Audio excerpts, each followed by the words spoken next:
Who are you? I am B. Dave Walters. I say words about things all over the internet. I am a streamer and a DM and a content creator. I'm probably best known for playing Baron Victor Temple on Vampire the Masquerade, LA by Night. I play Freely on Silver and Steel. I am the writer of the Dungeons & Dragons official comic Dungeons & Dragons: A Darkened Wish. Also, wherever fine content can be sold. And as of this exact second, pending when you're hearing this, I'm crowdfunding for a documentary called Dear America from a Black Guy, trying to put some civil activism in there. And there's not much I don't do. I've written screenplays, TV, act, I was a professional bodyguard. I've done it all. What are the 3 things you value most in life? What to crush your enemies, to see them driven out before you, and to hear that. That's what's good for Conan. Let's see. What are the 3 things that I value most in life? I value meaningful connections with other human beings. I value knowledge. Knowledge is definitely power. If I were to have a superpower, which I don't know if I'm ruining one of your other questions, my superpower would be to know the answer to any question. The third thing, I know I should say love, but that sounds cliche. Growth, just progress, moving forward, seeing what's around the bend, what the next day holds. Actually, I take that back. I'm going to take growth away, and I'm going to say contentment. Contentment's important. As busy as I am, I'm not particularly restless. If I drop dead right now, I'd okay. I would have thought I had more time to do some other things, but it is what it is, and I realize nothing is guaranteed. So although I'm always trying to accomplish more, I'm very much from the Stoic school of thought. One of my favorite quotes is by Epictetus that is, spoil not what you have by desiring what you have not, because what you have now you once only hoped for, which means, the things you have now you were once dreaming about, and if they don't make you happy, the next thing you're dreaming about won't make you happy either. So you got to be happy where you are. I love that quote so much. Oh my God. Tell me a memory which shaped you.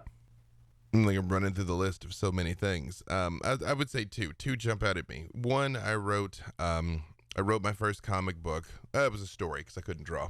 I wrote my first superhero story when I was maybe 6, 7, and my mom, really supportive and really was like, yeah, absolutely, do it. Yeah, of course. And that made me feel like I could tell stories and I enjoyed it. The other thing, honestly, piggybacking off of what I just said a second ago, was around 2008, after the economic collapse. I was in business for myself at the time. I owned an insurance agency, and it was just devastating. And I mean, I held on and wrote it out for a few more years there. And I just remember at a particularly low point, I came across a book called The Meditations by Marcus Aurelius. The exact translation I read is called The Emperor's Handbook was the translation, but the book is The Meditations by Marcus Aurelius. And when I was just reading through it, there were just so many things that just resonated with my mode of thinking, naturally, which is funny that somehow I'd made it all the way through college and did a ton of philosophy and things like that. It just had never come across it. It just didn't show up in my life till it needed to.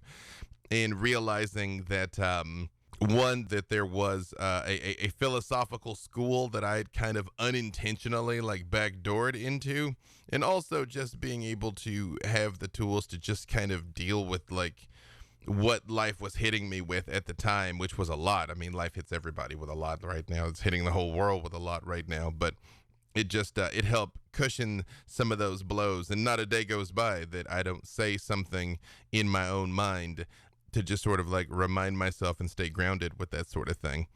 Even to today when we were scheduling this interview, I got the time wrong. Totally my fault. And it was well, all I can do is admit that I did it wrong and try and fix it. I'm well, okay, I messed that up. Sorry. Here's 3 different ways I can make it right. And don't really get lost in anxiety and, oh, I'm so embarrassed. Oh my God, I can't believe I did that. Well, okay, I did it. Now let's fix it. So yeah, I'd say those are 2 things for me. The specific memory was I came across it in the library. I was walking through the library and I just saw the Emperor's Handbook, and I was the Emperor Palpatine from Star Wars is one of my favorite characters ever. It so happens I'm wearing a Darth Vader tank top right now, and so when I was like the Emperor's Handbook, I was like good, and it was something completely different that was, dare I say, even better. Sorry, Emperor Palpatine. Marcus Aurelius for me holds a very special place in my heart just because he is one of Machiavelli's 5 good emperors. Have you ever heard of that? Oh yeah, he's the last of the 5 good emperors. Yep. For some reason, Roman emperors have been this rolling motif in my life. When I think back to like people who, of course, there's Octavius's famous quote, "I found Rome in clay and I left her in marble." What a glorious perspective on the world to say that you found something and left it better. And every single day I kind of try and do that and try and be like just a little bit like any one of the 5 good emperors. My personal favorite of the 5 good emperors is Antoninus Pius, just because I have a connection to him in a weird way. That I went to Rome with my college course, doing like a classical and art history module, and I got to present in front of the temple that he built for his wife. And ever since that point, I've been reading more and more about him. Like, he valued love above everything else, above all of his power. He was noted to have said that he would have given all the powers of Rome for a second with his wife. Like, if you live with such viscerality like as the Roman emperors did, and they were like, a lot of them were mad because they declared war on the sea, but like you find something like an emperor's handbook and you go, wow, I need this right now, and we must be the emperors of our own kind of domain. Oh, absolutely. Especially in that with Marcus in particular, because you're right, Caligula, dare I say, most of them were, the cheese that slid off their cracker. That's why Machiavelli could name 5 good ones. I think we'd be hard pressed to name 5 good presidents. So yeah, I guess the streak is continued. But I think for him, and with Pius, like you were saying, it's like, when you look at someone who also was functionally God at the time, like the Roman emperor was, to still then on top of that still try and be a half decent person when you really didn't have to be. That you could just be like, I don't like that guy's shoes, kill him, and it would have happened. Like, and no one would have questioned you. Like, that guy's looking at me wrong, beat him up and throw him out, so to still be like, wait a minute, I can't let this go to my head. I can't be misled by the vicissitudes of fate that seem to be buffeting me. I have to stay true to what I believe in my own heart. I think that's a beautiful thing, and as applicable in the year 2020 as it ever was and ever will be. What's your favorite color? Blue. No. I think if black is allowed as a color, it is black. Black is a color. Well then, hey, black. What was the Coco Chanel? I wear black until they create a darker color, and then I'll wear that. Tell me in as much detail as you can about something you knew of which once existed and now does not. I hate to say it because it's super depressing. The first thing that popped into my mind was the American Dream. But let's see. Sorry. Too soon. Accessing the nerd database. Well, I think we've already stumbled across the fact that I really enjoy history. And so, whole worlds that once were and are no more is fascinating to me. The concept of, when you find just a wagon wheel or a pot or something, and that's the only thing we know about a whole society, an entire city, a whole race of generations of people come down to a pot. And I often think it's like at some point in the history, in the future, will somebody find this ring light and it'll all be the only thing left of us. And what will they think of us based on that? 2 odd aspects of my worldview is I believe a lot of strange things, which I realize are strange things. I don't think I believe anything that is innately proven false, but I believe plenty of things that have not been proven true. Cryptids, Bigfoot, Loch Ness Monster, that kind of stuff. I'm like, hey, all right, it's a world of possibility. I don't know. So a lot of times I don't necessarily think that things have gone away, especially because at all points in time, continue to exist. But I would say, if I had to narrow it down, I am a big fan of the concept of chivalry, of being a borderline warrior priest, like a Knight Templar or a Shaolin monk, of having a caste of society that have dedicated themselves to the perfection of themselves in the service of something greater than themselves.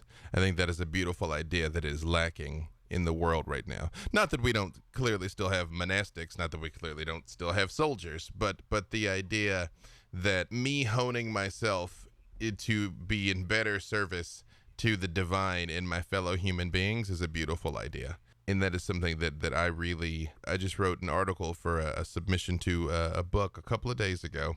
And the very first line I wrote in it is with a heavy heart that I must inform you that the chivalric era is at an end. I think that. What, if anything, is perfect? Everything. Everything is perfect but incomplete. That's a concept from a guy named Wallace Wattles, that everything is what it is meant to be at this exact second, or it wouldn't be. And the best example of that is a baby. If you've ever seen like a newborn or a toddler, they can't do anything. They can't talk. They can't feed themselves. They can't walk. They're utterly defenseless. And yet that is perfect when you look at it. And we all are. You are. I am. Just incomplete. We're not done with our transition to our final state. So it is with the whole world. As much as it may seem difficult and messed up right now, it is exactly what it needs to be right now for us to be who we are right now to get where it is that we need to go. So everything's perfect. Who is your favorite character from fiction of any kind? Darth Vader. Darth Vader is number 1. Batman is number 2. The Doctor from Doctor Who's number 3. And that is not why I was wearing the uniform today, but apparently it was why I'm wearing the uniform today. I love the idea of not just the redemption arc, but the person who really truly is trying to do the right thing and loses themselves in the process. Usually they find themselves again in the process, but lose themselves in the process. That Darth Vader's story is a tragedy, that he was misled at times. He was lied to and had a good cause for some of his anger at times. Like his anger at what happened to his mother was justified, but he went the wrong way with it. And his love for Padme was good, but he went the wrong way with it. And he became so preoccupied with his own sense of attachment in clinging so tenaciously to something and not wanting it to escape that he lost it in the process. And yes, he found himself again ultimately, but I think that concept being introduced obviously in the formative years of my life. The first movie I ever saw was Return of the Jedi. I went into the theater to see it with my sister, and the only reason I remember it was Return of the Jedi is because the Red Emperor's guards. I remember that so vividly, the Red Emperor's guards. Like, I remember that more than the Ewoks. And now I identify as a proud Sith American, and yeah, that's our patron saint. Yeah, Batman coming in is number 2 is because the measure of heroism is sacrifice. Can I just say, phenomenal with the quotes. I absolutely love it. It's so good. It's so good. I appreciate that. No character sacrifices more than Batman does. He doesn't have any superpowers. He doesn't have to do this. It's not his fault that his parents got killed. Like you have a character like Spider-Man, like he could have done something to save Uncle Ben and he didn't. So he's guilty about that. It's not Batman's fault that his parents got killed. He's just a kid. He could spend his money and hire, a small army to do things, but he goes out and puts his own mind and body and will on the line night after night to save people because he cares. And he doesn't have to, and I think that's a beautiful thing. And it sounds crazy, but I have to change the subject because I'll get emotional. I'll get misty-eyed talking about how beautiful an idea that is. And the third one is the Doctor, because there was a fantastic quote when they were talking around the 50th anniversary of Doctor Who, and Stephen Moffat was talking about the Doctor and about why he is such a special character that even at the time they created him as, just naming him the Doctor. He's a healer. He wasn't a warrior. He wasn't a fighter. He's a healer. He has two hearts because he cares so much. He doesn't carry a gun. He carries a screwdriver. He carries a tool. He's there to fix things and make things better. Don't get me wrong, obviously, we all know the doctors kill plenty of people over time. But, maybe whole planets and species and timelines, but that's neither here nor there. At his core, he's there to fix things and make things better. Yeah, and that's kind of why that's sort of my my narrative trinity there. And just for the curious, after that, number 4 is Dr. Manhattan, and number 5 is a tie between Jaime and Tyrion Lannister. All tap into this ideal sense of like just doing good for the sake of goodness, not because you like want the praise, not because you want it, but like Darth Vader doesn't do it because like he believes in like, saving the galaxy. He doesn't care. It's no, someone is hurting someone I care about. Everything that Darth Vader does is because someone that I care about has been hurt. I want to save them. Even at the very end. As a kid, I was always fascinated with, so I grew up during the prequel era, and everyone like hates the prequels, but I hold them dear to my heart because I love the character of Anakin so much. Even knowing what was going to happen to him, I couldn't help but get attached to this character who was ultimately flawed and new and had so many expectations placed on him as well. This idea of like, you have to save everyone. Not thinking that that's a really harmful set of belief systems to put on someone. But then not only that, but that fuels the reason why he falls. That if I have to save everyone, then every single failure becomes the destruction of the entire world. And then I think my favorite quote from the Doctor is David Tennant's last episode, "I don't want to go." And I've had so many moments in my life where, and I'm not even like a huge fan of Doctor Who, but I seem to have consumed a lot of Doctor Who just because of the science fiction miasma, and that quote flashes into my head like at the poignant moments in my life of like, moving from school to college, or like, saying goodbye to an old friend. I don't want to leave this go. And like every single time that the Doctor changes, it's usually like for the better, or at least in some way different. That is to say that like even if the new form is worse, it's still more. And the Doctor won't change without a good, spectacular ending. He never loses for no reason. And I think it's like, I don't want to go, but I suppose sometimes going is better. Well, and David Tennant has gone on record as saying, like, the reason why he said that is he meant it. He's like, I don't want to go. Like, that's why he looks so sad in that moment, because he is, And, yeah, and to your point with Anakin Skywalker, one of the things that I think is amazing, especially with the Clone Wars animated series, which has been so brilliant, was there's an entire generation of children that grew up having no idea that Anakin Skywalker was Darth Vader, because he's nothing but a hero in the Clone Wars. He's the star of the show. And it's like, oh, my sweet summer children, you're going to find out, Something really bad's about to happen, but we'll leave you with your innocence. What fascinates you? I won't throw the same curveball as saying what doesn't fascinate me. I like telling stories. I like building bridges between people. I like exploring the things that make us human, and I think storytelling at its core is the main thing that makes us human. Because everything we do, some other creature does. We're like, well, we use tools. Well, someone else does that. We build structures, and ants and termites do that. It's everything you go down the list, something else does. And I think until we can 100% understand what like whales and dolphins are saying to each other, as far as we know right now, we're the only ones that gather around the fire and share things with each other that give us an insight into the past, an insight into the future, and an insight into who we are. And there's a reason why those Jungian archetypes, characters like Darth Vader, the stories keep getting retold of, Neo from the Matrix, Frodo, Aragorn, Luke Skywalker. I mean, they're all the same character, because the journey of individuation is a journey that literally every single human being has to take. And so we've been trying to give ourselves roadmaps all along.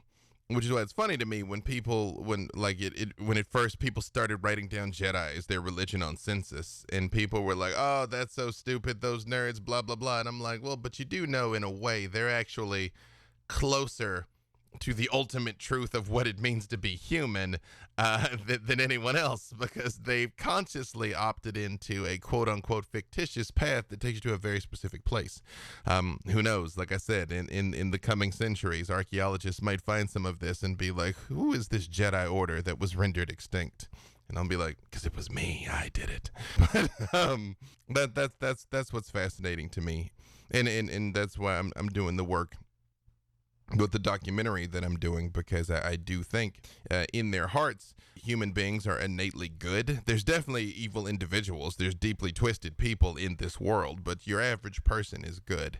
And the average person, we're the same in terms of the things that we want, the things that we hope for, the things that we're afraid of. I mean, it can manifest in infinite ways. Of course it manifests in infinite ways, but we're wired to want some of the same things and to have to walk a similar journey in seeing how that manifests for each individual and in trying to find ways to make that journey smoother for people.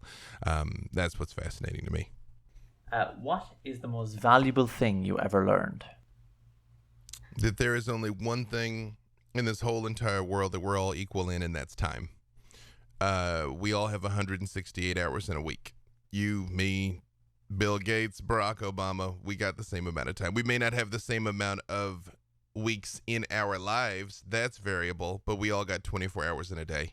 And if you are careful in plan, you can do anything that you want to do. You may not be able to do it all in a day. You may not be able to do it all in a week, but over a month, 6 months, a year, with planning, you can accomplish literally anything. If you could name a hot sauce, what would you call it and why? Ooh, I don't really like spicy food. It's funny, I put spicy food and horror movies in the same categories. I don't know why I would pay to suffer, which is funny because I do a lot of horror projects. If I could name a hot sauce, what would I call it and why? I would call it the neck sprinkler. Because, you know, when you eat something spicy, like your forehead starts to sweat and then like the back of your neck heats up. That's what I call it. Yeah, the neck sprinkler. What is your most prized physical possession? I mean, I got a great ass, y'all. But you mean, I think I'm leaving that in. Good, because I meant it. Yeah, I think you mean a thing I own. I mean, like, I keep turning my head because I'm literally looking at, like, role-playing game books I've had since I was 13 years old. That just so happens that's what's in here, like my old D&D stuff over there. I'm weird. I keep books. I never get rid of books, but it's not the book that I value. It's the knowledge it contains. I'm not a super materialistic person, even though I've got a lot of old things. Like, I mean, honestly, I think I'm kind of like a low-grade hoarder in that respect. And as I look over there at D&D box sets from the 90s, the thing that has brought me the most joy, I think, is I do have a pair of really nice lightsabers from Ultra Sabers, combat lightsabers that you actually can fight with and make all the noises and things. And in terms of just when I hit the button and they come on and and it's just like, I think, yeah, that, I mean, not can obviously, you know, this computer, this camera, you know, that allow me to do the things that I do. I enjoy these things, but they're somewhat interchangeable. I think in terms of just being like, that is my thing and I love it. Yeah, my lightsabers. They're 40-inch combat blades. They're bananas. But I'm gigantic, by the way. I'm a dear reader. I'm 6'9", probably about 270 right now, which I guess is roughly 2.05 meters, 120 kilos. So I'm freaky gigantic, and then I get freaky gigantic lightsabers, and it's a lot of fun. What inspires you? At the risk of ruining a future question, I will not tell you what inspires me. I will tell you what I'm afraid of. And it's a very short list of things that I'm afraid of. But if I got to the end of my life and met my creator, however that manifests, and I found out that there was some grand destiny for me that I just didn't fulfill, or there was some capability, there was something I could have done and I just didn't do it. Like it's you know, you could have been the sixth good emperor, or you could have been a great president, or you could have been a sculptor or a painter, or like there was something glorious you could have done and I just didn't. I think that in and of itself would be hell for me. So I'm inspired to constantly try and expand my horizons and make the most out of myself. Like you said, to continue that transition of turning myself from clay into marble. When I was younger, I used to worry, like, what if I could have been a great ballroom dancer, or, you know, a scuba diver, or just something I just never tried. You know what I mean? Like, not like I knew and just didn't do it. Now I live more in a space where I'm like, you know, the universe provides, you know, like if it's in your blood to be a swimmer like Michael Phelps, you'll feel drawn to the pool. You know, like it doesn't mean you're going to put in the work that he put in, but you'll have an idea, you know? So that is why I follow my interests and I try and make the most of it. But that's why I do so many things. I exist in multiple worlds currently of the things I do just on a daily basis. And it's because I have the opportunity to, and I just try to make the most of the opportunities that are presented to me. Did you ever have an epiphany? If so, what was it about? I, again, just wrote about this week for an entry into a book. One of the tools of meditation that I use is convening your inner council, which you just basically, you sit down, you go into your meditation, you know, don't stress about it too much.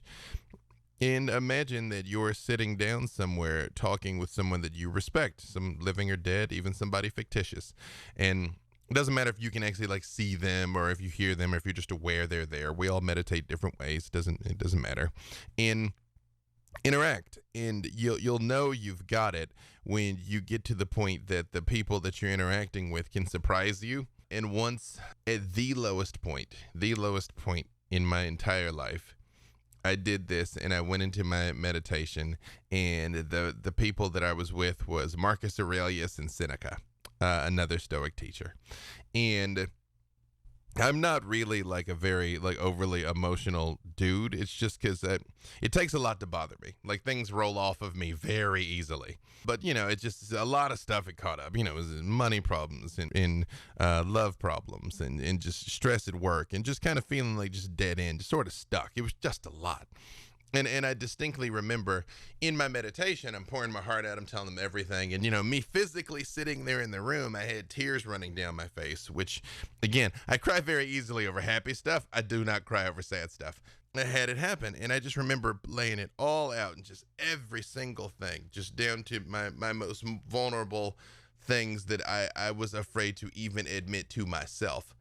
And I distinctly remember Marcus and Seneca are sitting there listening to me, and I finally got done saying that all that I had to say, and they just turned and looked at each other, and Seneca just shrugged, and Marcus said, and in that exact second, it's just like this burden was lifted, and I just started laughing. Like, I'm sure to anybody that had looked at me, it would have just seemed like the strangest thing that I'm just sitting there with all these tears and then just like laughing, because I was just like, you know what? Yeah, hey, right. That's where we are. That's where we are. So move on. Good meeting. You know, it's just and I wasn't necessarily freed from the reality of those things, but they, again, just became problems to solve. You know, the emotional weight of it came off and allowed me to just focus on what I had to do. I think that was probably,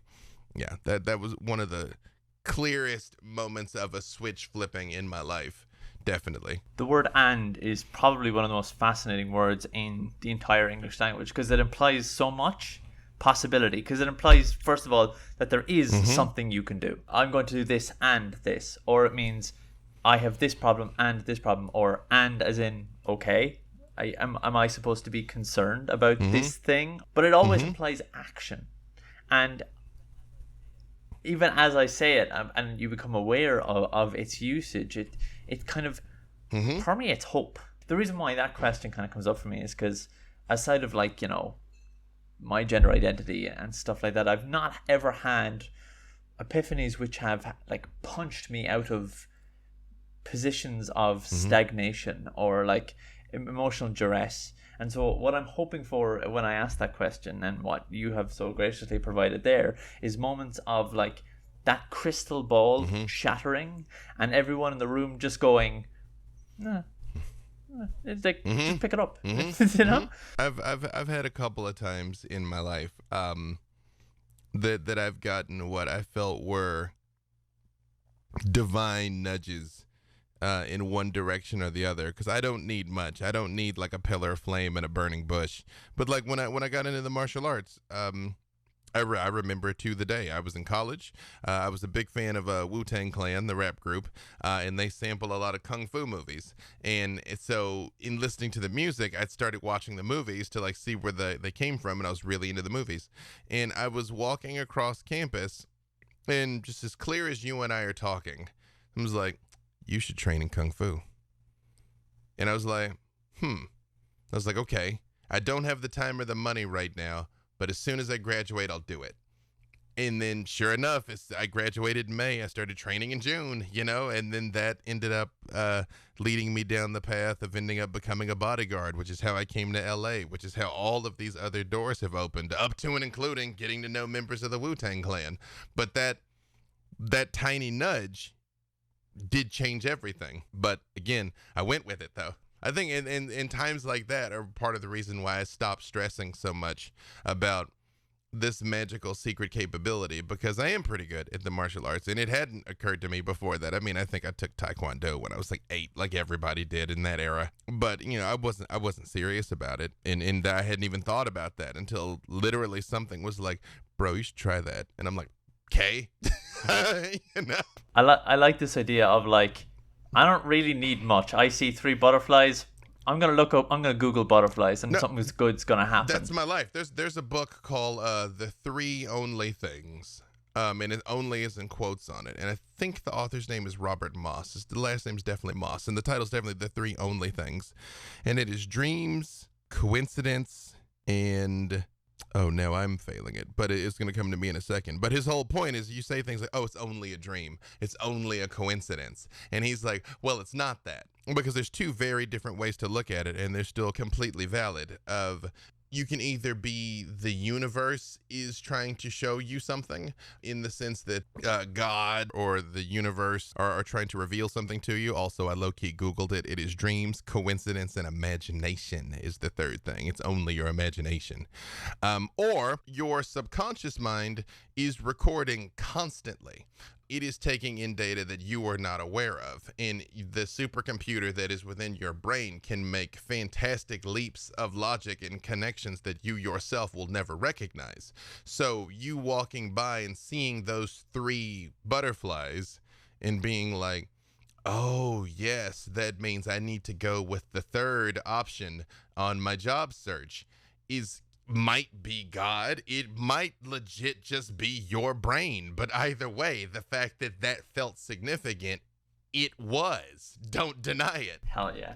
I do that. Like, I am a big believer in like the power of circumstance. So I'm not really sure of anything spiritual or supernatural. I'm not sure. I just kind of shrug my shoulders and I'm like, I really want to live in a world where shit like that is real, but I'm not 100% sure if it is or not, and I don't think I can prove it. And I'm the sort of person that will inevitably like frustrate myself until an answer appears. So I've kind of settled in this pattern of like, it might be there. It'd be really cool though. Like if you come across like 5 or 6 things, I think more leaning along the lines of like your brain is trying to tell you. It either is God or your brain, and either way, you should listen to both of those things. Freud has a quote: a neurotic is someone who is uncomfortable with ambiguity. Like, I'm fine not knowing things because I'm like, it'll come back around, you know? Like, I'll try. But again, sometimes you just gotta let it stew. You gotta like look and try. And when you can't figure it out, like put it away. Like I do a lot of escape rooms. I have a team. Well, you know, in the before times, we would do a lot of escape rooms.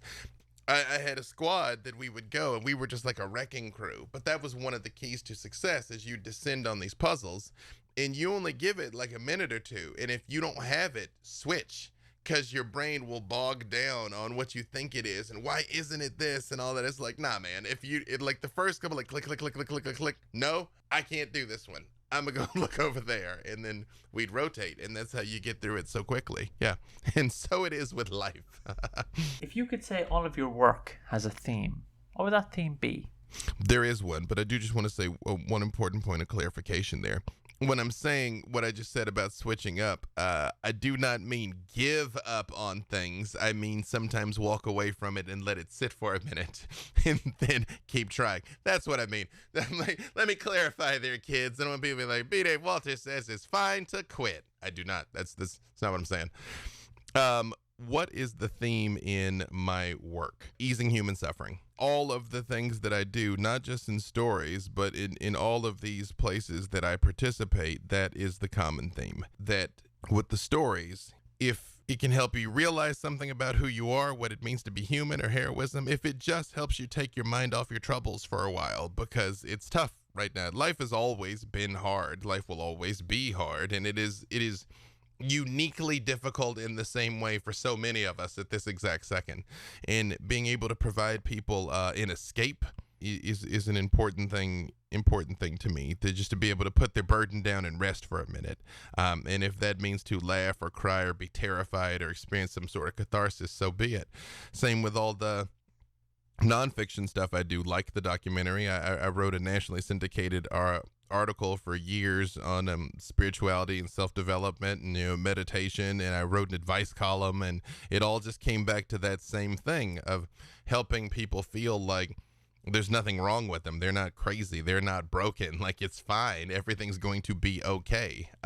It sounds way more grandiose than I mean it to when I'm like, my work is to ease human suffering.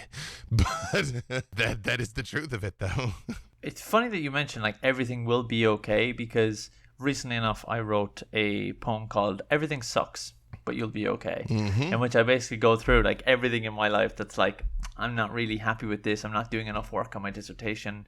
Like my podcast editing could be better. Have I treated my friends right? Have I treated my family right? Blah, blah, blah. And it's like, basically, even if the answer for all of those things is no, you are a terrible person, you'll be okay.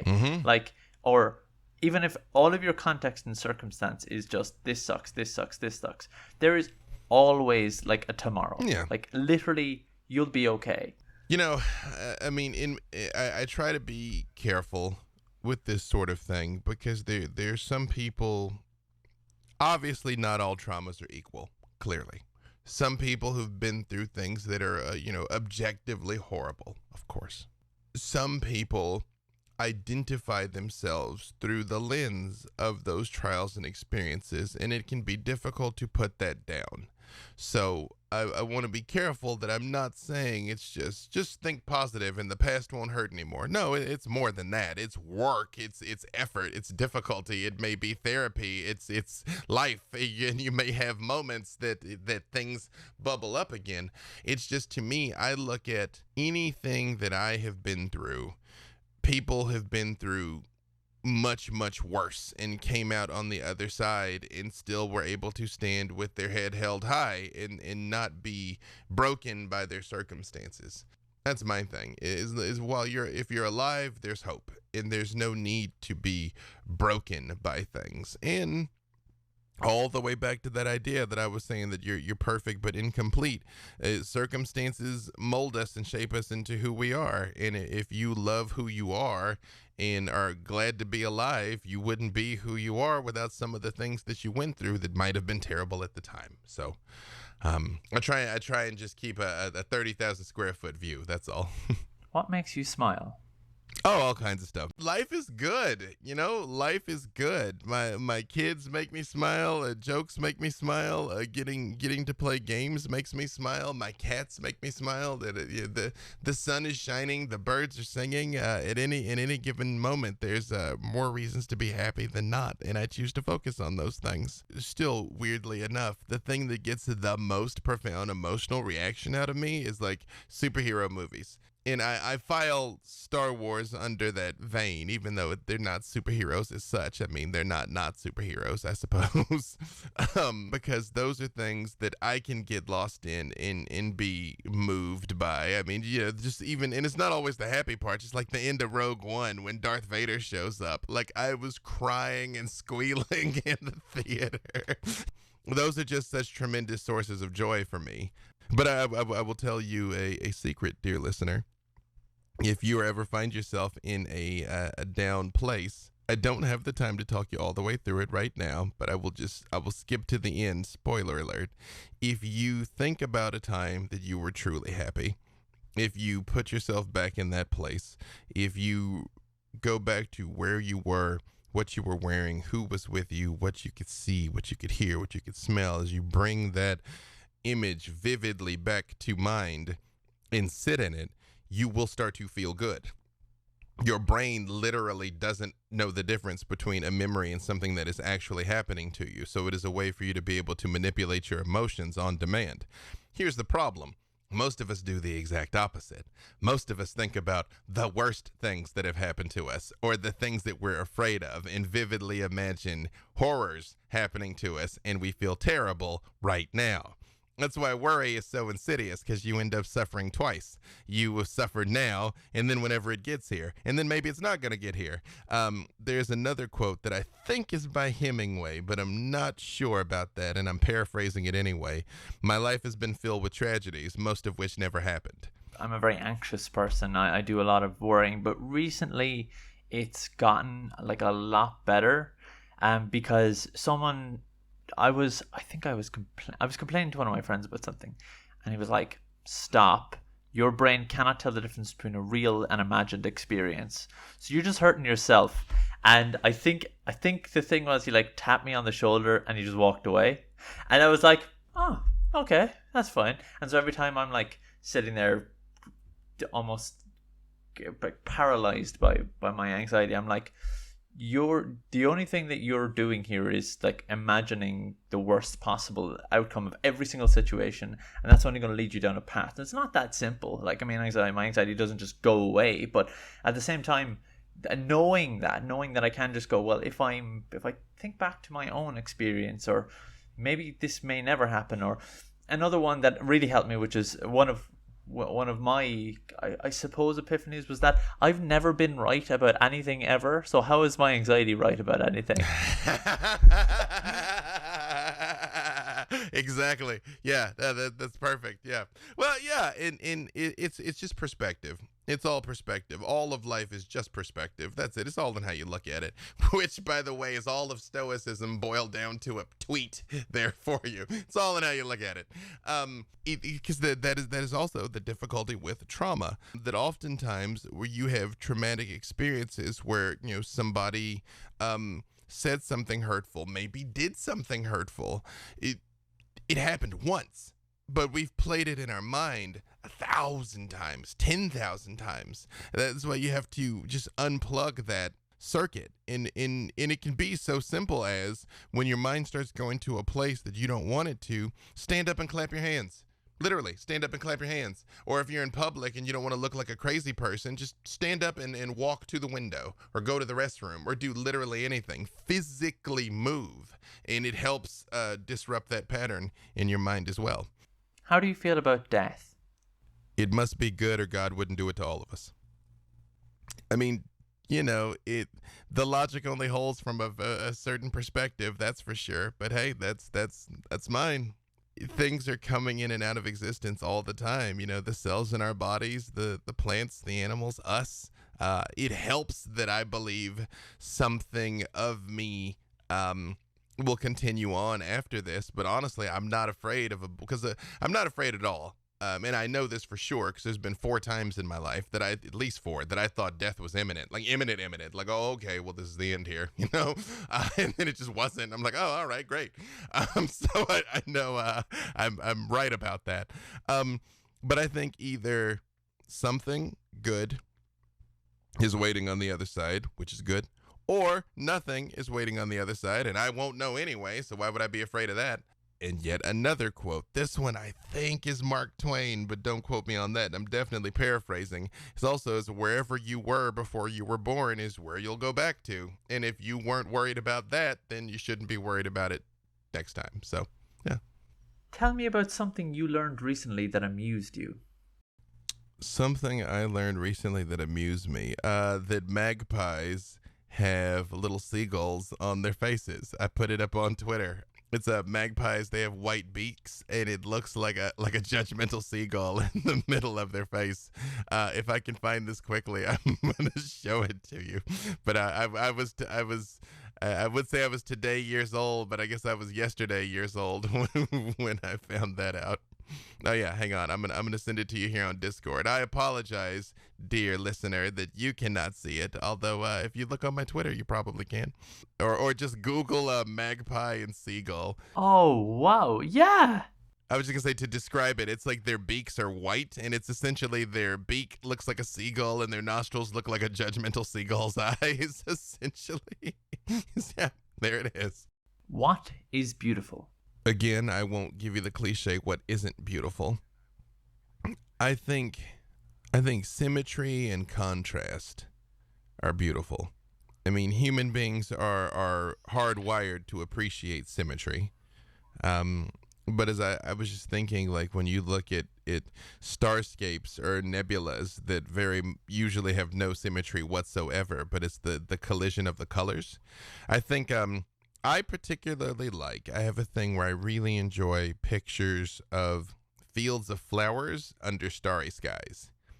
I have just like tons of images of stuff like that, of just flowers where you can see kind of the Milky Way over it. I think that's beautiful to me. In that is in a physical sense. In a theoretical, conceptual sense, triumph over adversity is beautiful to me. Watching someone not give up is beautiful to me. Whether or not they win, because life's not always rocky. Sometimes you do, in fact, get knocked flat. But, to fall 7 times is to rise 8. So when you see those videos of, the person that finishes the marathon after like 7.5 hours and they're the last one that just crawls across the line, but they did it, that kind of stuff is beautiful to me.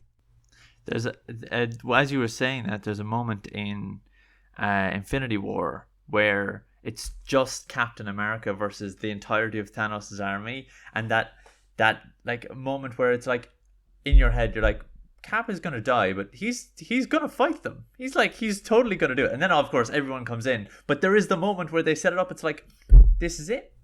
And that he stands up and the shield's all broken and he just tightens the strap. Let me tell you something. I was crying like a baby right then because I was like, that's Captain America. Yes. That is that character. Yeah, that is like, well, it's hopeless, but I'm going to fight because I fight. Because fighting is the right thing to do. Well, and again, I know we're on the back nine of our questions here, and I don't want to detour too far from it, but I think Captain America and Superman are 2 important characters because they serve the same narrative function of the superlative, of the person who does the right thing when it's difficult. And people look down on those characters, and they a lot of the time they think they're corny and cliche. And I freely admit you could not create Captain America right now, but what he represents is more valid and useful than ever. And the same thing, even with Superman. And the only reason why I don't rank Superman as high as Batman is he does have this godlike power that he is supposed to use. So he does have a certain obligation that Bruce Wayne doesn't have. But it's the exact same idea as even with Marcus Aurelius, to tie Marcus Aurelius to Superman, because apparently I'm that person. He does the right thing because it's the right thing, not because he has to. Because he's basically a god. If Superman's like, guess what? I'm in charge now. He kind of is. Would you describe yourself as cute and cuddly? I can be. I am a hugger. But, I mean, not primarily.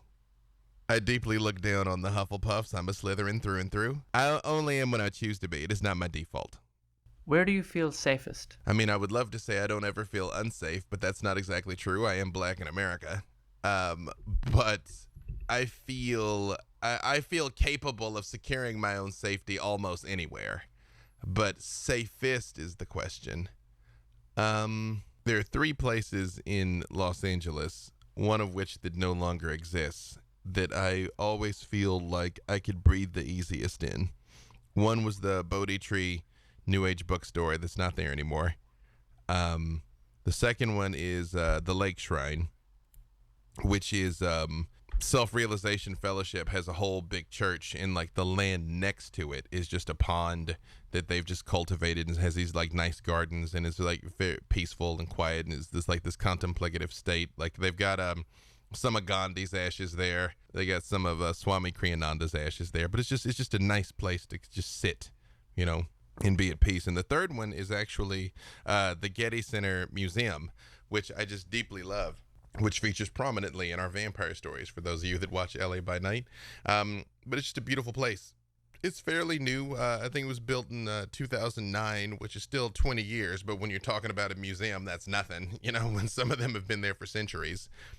Just being able to walk around the museum itself is kind of an artistic expression. And again, they got gardens and stuff. And then just looking at the paintings, and like they have a Monet, they have a Renoir, they did a Da Vinci exhibit at one point. They have the dude that painted the self-portraits, and there's the one where he's yawning, there's the meme where he's pointing. Joseph Crusoe keeps coming to mind, but that's not it. It's gonna keep bothering me. I'll look it up in a moment. But there was one thing that I think was to go all the way back to tie this into Epiphanies, is they had an exhibit there where they had a bronze statue that was called the Boxer, and I came around the corner into this exhibit, and they had him sitting there. Joseph Ducrot, by the way, Joseph Ducrot. I was close.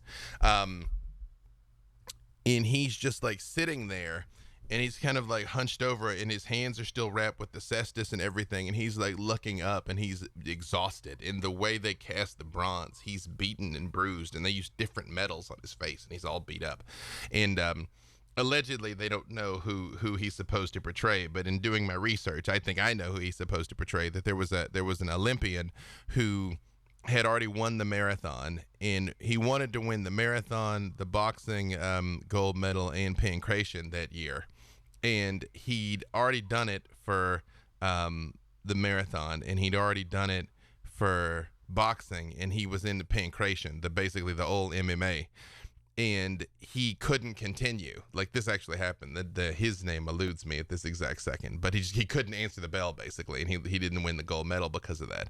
And it's that moment of him just like this weary warrior just like leapt to life for me, sitting there looking at him, and it was the most beautiful thing that I've ever laid eyes on. Yeah, and that was at the Getty Center, so I feel safe there. I'm gonna send him to you real quick. The Boxer at Rest is the name of the piece, and like look at him here. Oh, wow! Look at that.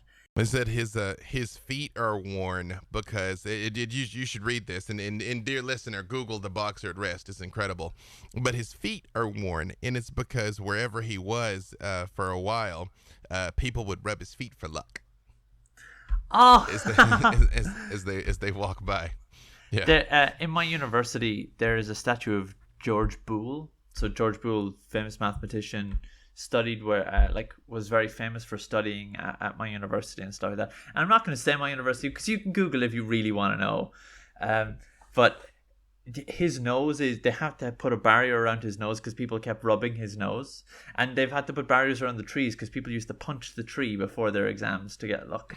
So that's a very, very human idea. I'm just going to stare at that for a couple of seconds. Yeah, it was incredible. I didn't expect it at all, too, because he was presented. If you Google the actual Getty Center exhibit, you can see because he's moved. It was a temporary exhibit, but you can see how he was positioned. And you just come around the corner, and he's just sitting in the middle of the room. You're like, ah, you're like, yep. And he just looks, and like he's achieved so much, but He's just broken. Mm-hmm. Can't answer the bell. Yep. If you were on a starship, what position would you hold? Captain. Why?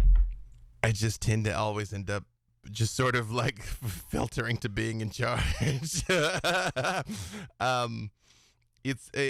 think there is no wrong position on the starship, but I like letting everyone do what they're good at, especially when they're specialists. I myself am not a specialist, but I do think I have a grand scope of vision. That's what I think would make me a good captain. In point of fact, I have canonically served as a lieutenant in Starfleet. My character on Shield of Tomorrow was a lieutenant, so I've achieved that goal of actually being enlisted in Starfleet. I have not achieved the goal of being a captain in Starfleet yet. Yet. What is a feeling or experience you've had which doesn't have a word that you wish did? So I collect weird words about feelings and things, and I also collect words from all over the world. So I have labels and appellations for a lot of things that I think most people haven't heard, but which is funny because if you Google like words for feelings that don't exist but should, there's lots. But let me think. I actually think there is a word for this. It's just it's eluding me right now. No, I know what I wish there was a word for. When you're exhausted and tired, and you should go to bed, and you could go to bed, but you just still want to just like sit for a minute and just enjoy a little bit of relaxation. Like, dang it, I have worked so hard. I should be able to sit here and watch this YouTube video, and I know I'm going to be tired in the morning, but I just... It's, you know, when you binge things, not when binging and time gets away from you. When you binge it, when you're like, yeah, I'm going to be tired tomorrow. I don't care. I'm going to enjoy this right now. Yeah, a name for that. I had that exact feeling very recently. I'd say very recently, like about 3 weeks ago, watching The Midnight Gospel. I don't know if you've ever watched The Midnight Gospel. It's on Netflix. It's basically like a live animation of a podcast, but they've added like so much for story, and it's really weird and spiritual. I think you'd actually really like it, because I watched the first episode and I went, guess I'm watching all of these tonight, and I stayed up until 4 o'clock in the morning. So and they're in like 20 minutes. But they're like musical and spiritual and beautiful, and like one of the episodes that sticks out in my mind is like, you've definitely heard of the story of the tiger and the strawberry, right? Man, I don't know that I have. Okay, so there's the story of the Shaolin monk who is training at the top of a mountain when a tiger leaps out at him and attacks him, and he slips and he falls and he realizes, he's grabbing onto a ledge, and he realizes if he climbs up, the tiger will devour him, and if he leaves go, he will fall to his death. And there was apparently in this story they're discussing this outcome, and I think it's a student talking to a teacher, and the student goes, well, what did he do? And the master goes, well, he looked around and he spotted a singular red strawberry, so he tasted it and said it was delicious. Non-attachment. Yep, presence and non-attachment.